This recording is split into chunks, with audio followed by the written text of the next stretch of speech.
国民党中常会今日通过推派韩国瑜甲江启臣参选立法院正副院长。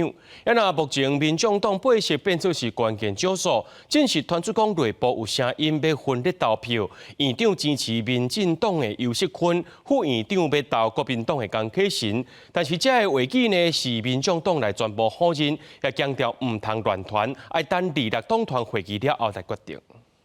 好，国民党党团很团结哈。自己在讲说好，要保好韩国瑜好，你们要保票。这电话的负责人是要求国民党的立委唯一支持韩国瑜，票袂当走去。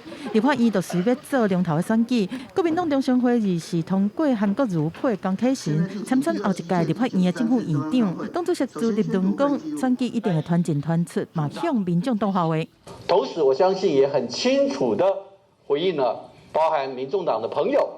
共同对国会改革的一些想法，都在昨天我们表达的5大改革方案当中非常清楚地展现出来。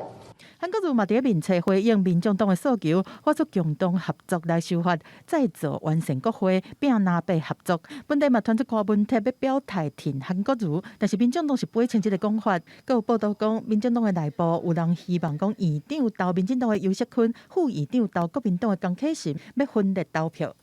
不要以讹传讹，我们的立场很清楚，就是台湾民众党会有自己的主体性，也会做出自己的决定，那也不需要来分化，也不需要来挑拨。日前其实包含我们民进党的党团总召柯建铭也已经公开的回应嘛，民进党这部分目前还是规划会去走自己的路这样子。 民进党杀尤锡坤蔡其冲过来战，民众党的8席变作是关键少数，到底要支持谁？黄珊珊强调讲，民众党有主体性，爱等26党团会议了才当决定。记者综合报道。